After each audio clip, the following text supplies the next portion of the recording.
Hello everyone, स्वागत है आप सभी का। आज की इस वीडियो में हम द इंचेंटेड पूल का सेकेंड पार्ट पढ़ेंगे। पहले वीडियो में यहाँ तक हम पढ़ चुके हैं, आज हमें इसके आगे से पढ़ना है। तो चलिए शुरू करते हैं। आगे है what is the loss which yields Joy and not sorrow. उसका अर्थ नाश या नुकसान से है और यील्ड्स का अर्थ होता है फल प्राप्त करना या कोई भी चीज़ प्राप्त करना। तो इस लाइन का शाब्दिक अर्थ होगा कि what is the loss which yields Joy and not sorrow. इसको इस प्रकार से कहा जाएगा कि वह कौन सी चीज़ है जिसका नाश हो जाने पर हमें प्रसन्नता मिलती है। जॉय यानी प्रसन्नता, नॉट सॉरो न कि दुख। यानी वह कौन सी चीज़ है जिसका अगर नाश हो जाता है तो हमें प्रसन्नता मिलती है, न कि हमें दुख होता है। तो इसका आंसर जो है युधिष्ठिर ने दिया एंगर। एंगर यानी क्रोध। If we give up being angry, यदि हम क्रोधित होना छोड़ दें, we will no longer be subject to sorrow, तो हम कभी भी दुखी नहीं होंगे। अगला प्रश्न है व्हाट इज दैट, वह क्या है, बाय गिविंग अप, जिसको छोड़ देने से, विच ए मैन बिकम्स रिच, एक व्यक्ति धनवान बन सकता है। या ऐसे कह सकते हैं कि वह कौन सी चीज़ है जिसका त्याग कर देने पर व्यक्ति धनवान बन जाता है। तो इसका आंसर है डिज़ायर। डिज़ायर यानी होती है इच्छा। If a man gives up being greedy, यदि कोई व्यक्ति लालच करना छोड़ दे, ग्रीडी यानी लालची, यदि कोई व्यक्ति लालच करना छोड़ दे, ही विल बिकम वेल्दी, तो वह निश्चित रूप से धनवान बन जाएगा। यानी किसी व्यक्ति की जब कोई इच्छाएं ही नहीं होंगी तो उसके पास जितना भी धन संपत्ति होगी, जितना कम ही होगा, तो वह उतने में ही संतुष्टि उसको प्राप्त हो जाएगी। इस प्रकार से वह खुद ब खुद धनवान बन जाएगा। What makes one a real ब्राह्मण, इसका अर्थ होगा कि कोई भी व्यक्ति सच्चा ब्राह्मण कैसे बनता है। इज इट बर्थ, क्या जन्म से, गुड कंडक्ट, अच्छे आचरण से, और लर्निंग, या तो ज्ञान से। Answer decisively. डिसिसिवली यानी स्पष्ट रूप से, स्पष्ट रूप से जवाब दो। Birth and learning do not make one a Brahmin, यानी जन्म या केवल ज्ञान मात्र किसी भी व्यक्ति को ब्राह्मण नहीं बनाते। गुड कंडक्ट एलोन डज, केवल अच्छा आचरण ही व्यक्ति को ब्राह्मण बनाता है। हाउएवर लर्नड यानी चाहे कितना भी पढ़ा लिखा। ए पर्सन में बी, एक व्यक्ति हो, यानी एक व्यक्ति चाहे कितना भी पढ़ा लिखा हो, he will not be a ब्राह्मण, वह एक सच्चा ब्राह्मण नहीं होगा। कब तक?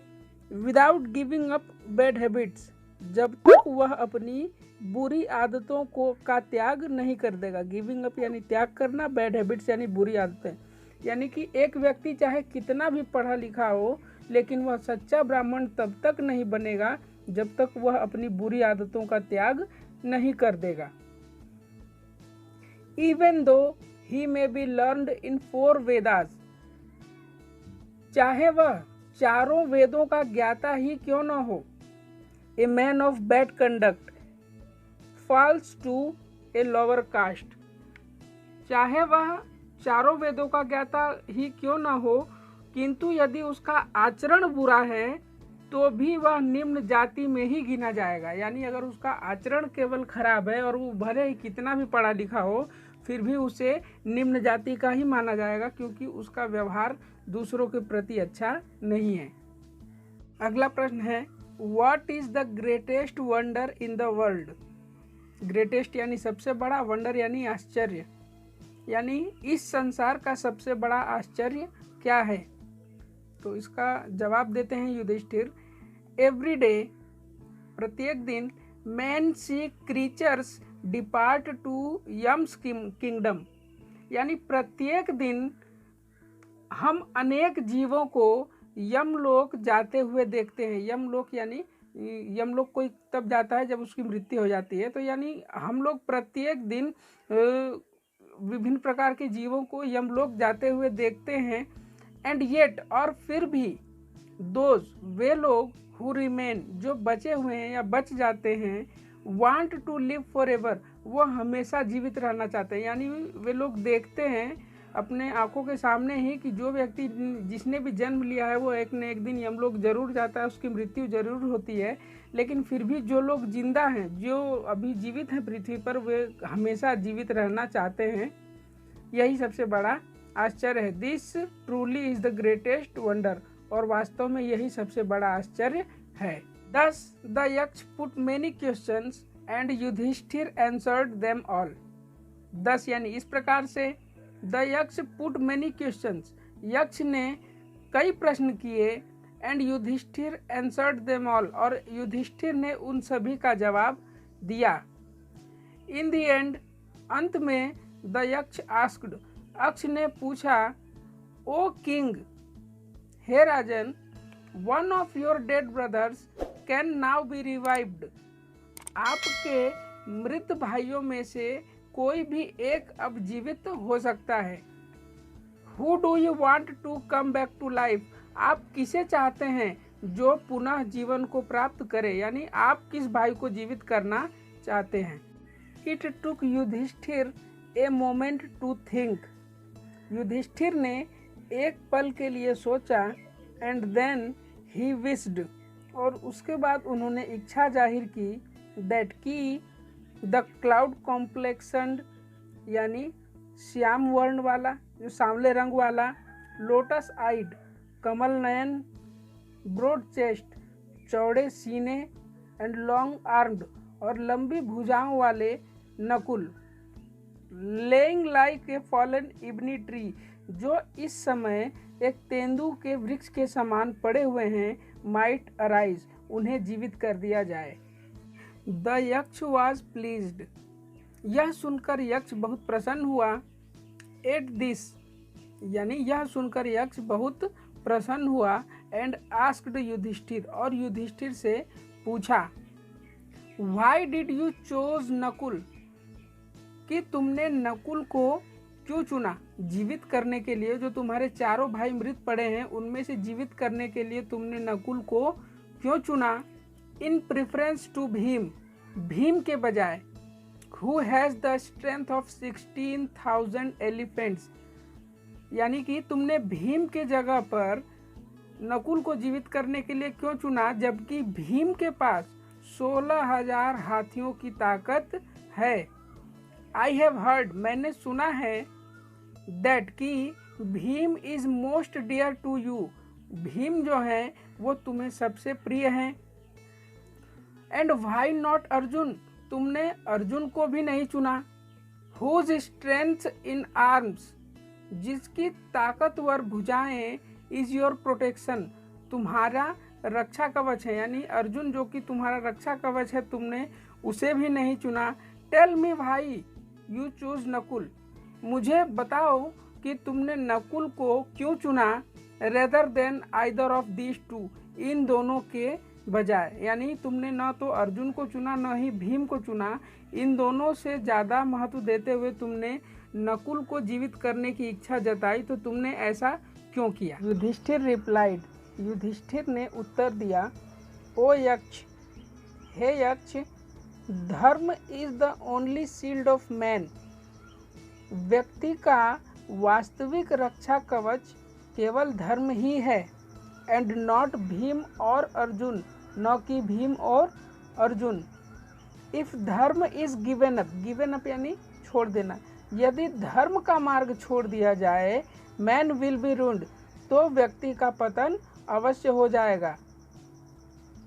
Kunti and Madri were the two wives of my father, Kunti और माद्री मेरे पिता की दो पत्नियां हैं। आई एम अलाइव, मैं जीवित हूँ। A son of Kunti, Kunti का एक पुत्र। एंड सो, और इसलिए, she is not completely bereaved, वह बहुत ज़्यादा दुखी नहीं होंगी।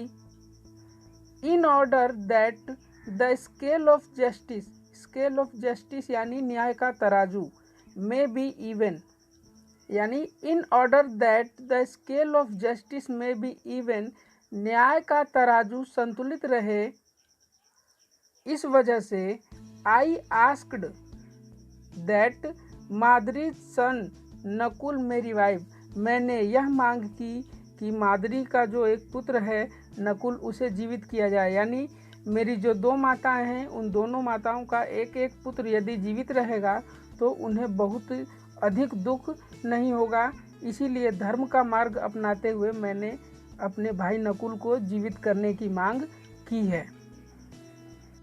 The Yaksha was most pleased with Yudhishthir's impartiality, impartiality यानी निष्पक्षता, यानी भेदभाव न करना, युधिष्ठिर की इस निष्पक्षता से यक्ष अत्यधिक प्रसन्न हुए, and granted that all his brothers would come back to life, और इससे खुश होकर यक्ष ने युधिष्ठिर के सभी भाइयों को पुनः जीवित कर दिया। It was Yama the lord of death who had taken the form of the Yaksha, वास्तव में यक्ष जो थे वो मृत्यु के देवता यम थे, यानी मृत्यु के देवता यम ने यक्ष का रूप धारण किया था, सो दैट ताकि ही माइट सी युधिष्ठिर, वह युधिष्ठिर को देख सकें, एंड टेस्ट हिम, और उनकी परीक्षा ले सकें। He embraced Yudhishthir and blessed him, embraced यानी गले लगाना, उन्होंने युधिष्ठिर को गले लगाया, एंड ब्लेस्ड हिम, उन्हें आशीर्वाद दिया, एंड देन ही डिसअपीयर्ड, और उसके बाद अंतर्ध्यान हो गए। आज की इस वीडियो में इतना ही। ये वीडियो आप लोगों को कैसा लगा है ये नीचे कमेंट बॉक्स में कमेंट करके ज़रूर बताइएगा। वीडियो अगर अच्छी लगी हो तो इस वीडियो को लाइक करें और अपने दोस्तों के साथ शेयर करें ताकि वे लोग भी घर बैठे पढ़ाई कर सकें।